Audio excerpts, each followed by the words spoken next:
Get a little deeper into taxes. The next question comes from John Anferson. He runs a 100-year-old family business in Iowa and was invited to the White House because he says he benefited from the Republican tax plan. John, tell us your story. What's your question? Good evening. Hi, John.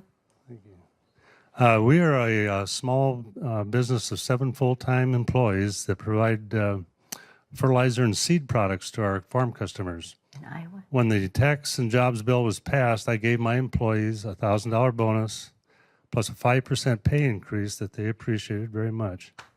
Add to that, they reduced withholding from their paychecks, and it turned to a noticeable increase in income. It certainly was not crumbs to them.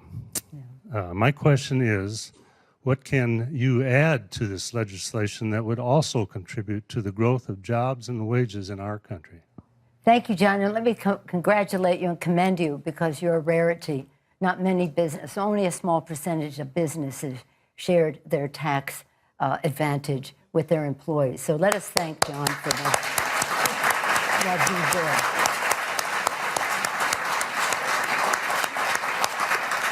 But let me say this, I believe that small businesses are, of course, the lifeblood of our economy. It's where jobs are created, capital is formed.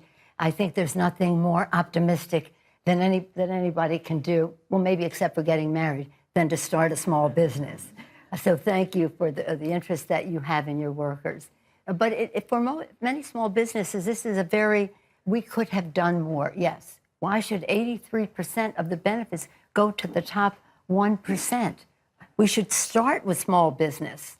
We should start with small business. And right now, many of the small businesses are saying to us, we're uncertain as to how we even benefit from what they call pass-throughs, because it's largely for businesses at the higher end and the rest, not to get all the way down into the weeds, but we should have started with America's working families, with the middle class, with small businesses, rather than have it be a smaller part of what that tax break would be. So we think that such a tax bill should be done in a bipartisan way, in an open way. Theirs was in the dark of night and the speed of light. Boom, this bill that it could be much better, infinitely better. It just has the wrong values. And that we should be doing it, as I say, bipartisan, transparently, and unifying so that people can come together around it, and not to place a big, dark cloud over the budget that says, okay, we have a tax break. Now Medicare is going to pay the price. Medicare, Medicare, Medicare. They think it should wither on the vine.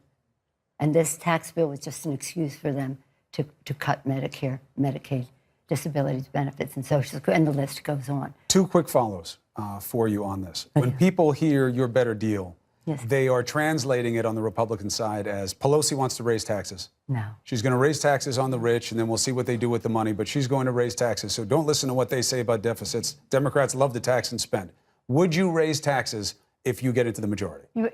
Assuming the president would sign. It's counterintuitive in people's minds that the Democrats are the deficit reduction folks.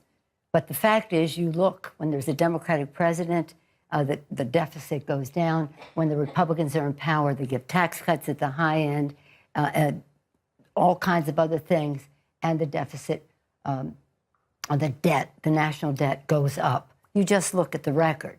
But the fact is that there are no more deficit hawks in the Republican Party. At least they're an endangered species if they're not extinct.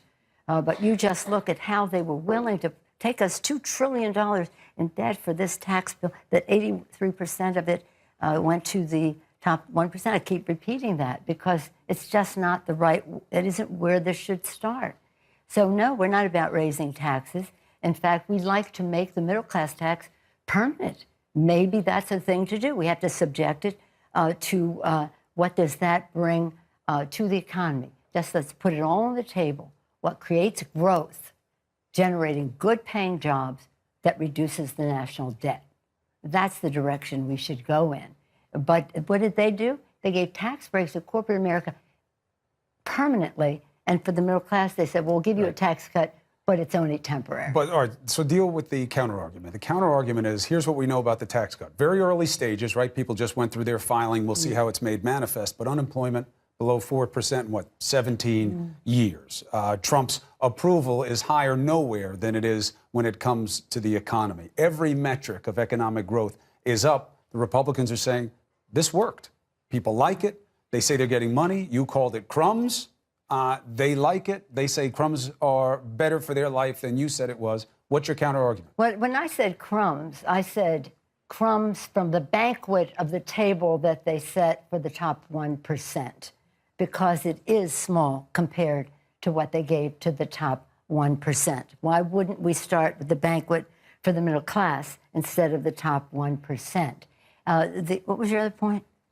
That was really it. No, the economy's strong. Oh, well, let me talk about that. No, please, let me talk about that. 17-year low, et cetera. Yeah, but you know what? The problem is wages are stagnated, and that is the problem. You would think that if wages, if unemployment is down, that wages would go up. They are starting to move. Some, but they aren't commensurate with it. And people's wages, their purchasing power is nowhere where it needs to be related to the unemployment rate. And let me also say another thing. This is one of the first times, now, in the last few days it may have changed, but before the weekend, this is one of the first times that you can say, well, unemployment is down, and therefore so are our supports that we need to give to people. Housing support, food stamps, all of these things. People are not making a living wage. They still qualify below the poverty level for assistance.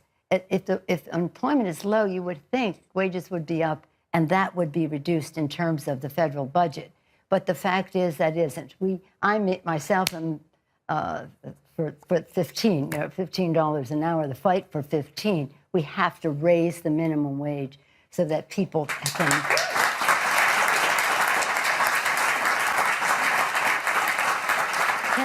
meet the needs of their families. It's about their families. All right, so let's hold it right there and take a break. We'll get deeper into some of these issues.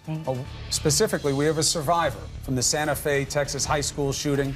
She has a very important question about how we can make this not happen again. Stay with CNN.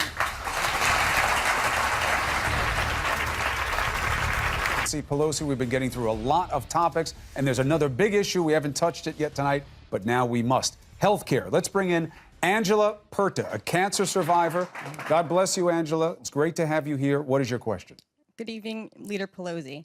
I was wondering, as a teen cancer survivor and someone who lost a family member to cancer because they were underinsured, how will you and House Democrats work to ensure affordable health care as a human right as we enter the midterm elections? Thank you.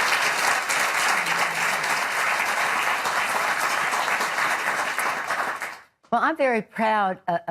I'm sorry for your family's loss, and thank you. Thank God that you have survived. We all pray for you. With your permission, pray for you. Yes, that's fine. Thank you. I'm very, very proud of the Affordable Care Act. When we passed that bill, it was an opportunity of a generation for us to stand with those who did Social Security, Medicare, Medicaid, and now the Affordable Care Act. It was a compromise. We knew we had to improve it as we went along, and we still have to do that. But our goal is that everyone will have access to affordable care. What the administration has done is to make changes that are going to make premiums be more expensive, and that is going in the wrong direction. We spend lots of money on research in our country at the National Institutes of Health. We believe that those biblical powers to cure should be available to everyone, and that means that everyone should have access in an affordable way to health care. Quite frankly, answer to your question earlier, one of the reasons I stayed, I thought if we had a Democratic president, a woman at the table, I could go home, be with my 9 grandchildren, if they wanted me to be there, that is. They sometimes have plans of their own. But we didn't win. There wasn't a woman at the table. But more importantly, I knew I had to stay there to protect the Affordable Care Act, and that is my mission there.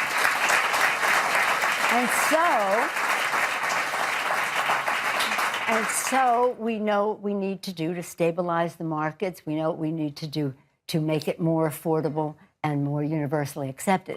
And what the administration is doing, sabotage, sabotage, sabotage over and over again. And that's just really unfortunate, because this is not just about good health care, affordable health care. It's about a healthy America. It's about prevention. It's about nutrition. It's about wellness. It's about so many things.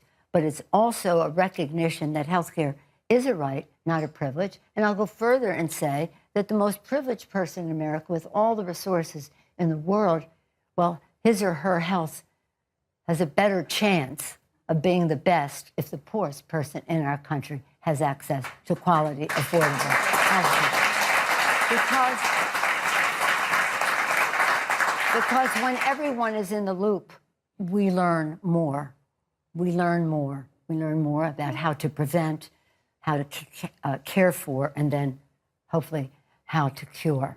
So thank you for your question. This is a big value. And the fact that in the tax bill, they stripped perhaps 13 million people out by eliminating the mandate is really almost sinful. So now you'll have to see what you can do. Democrats are going to have to decide whether everybody in that party gets behind Medicare for all, and those are questions that will be answered as they go forward. But those are suggestions that are on the table. We'll have to see what you want to make part of your party's platform, and it'll probably be different in different parts of the country, something that's also changing the game. But I want to ask you something that's going to be relevant during the election. It may sound trivial, but promise me this is going to be a big deal during the election season. It will be football season during the election season, okay? And on Sundays, you're going to have an issue that certainly Republican candidates are going to seize on every week. Now, we just had a rule change by the NFL today, okay? When the anthem comes on, you stand. If you do not want to stand, stay in the locker room. If you come out onto the field and you kneel or you in other ways protest, you will be fined. Are you okay with this rule change by the NFL? I would be more okay with it if they had consulted with the players. I don't think the players agreed to this. This was the owners. And by the way, it's the owners who would be fined. I love the national anthem. I mentioned earlier to Jesus that I'm from Baltimore. That's where it was written during the War of 1812. So I'm very possessive of it. Sometimes people say, maybe we should change the national anthem. No, I'm from Baltimore. I love the national anthem, and I love the flag. Our homes are all decorated with flags. It's such a beautiful thing. And I love the First Amendment. And I'll just leave it at that. I love the First Amendment. And to end on a word of hope, you mentioned women having more seats at the table. You're going to have 400 women running for Congress this year. That's more than we have seen in both parties. So let's see if they can win. Madam Leader, thank you very much for joining us. Thank you. Next time, there'll be another town hall. Thank you. Thank you to the audience. Thank you for you at home. We've also extended an offer to House Speaker Paul Ryan to join us for a town hall. We hope he accepts our invitation. Thank you for being with us. CNN Tonight starts right now.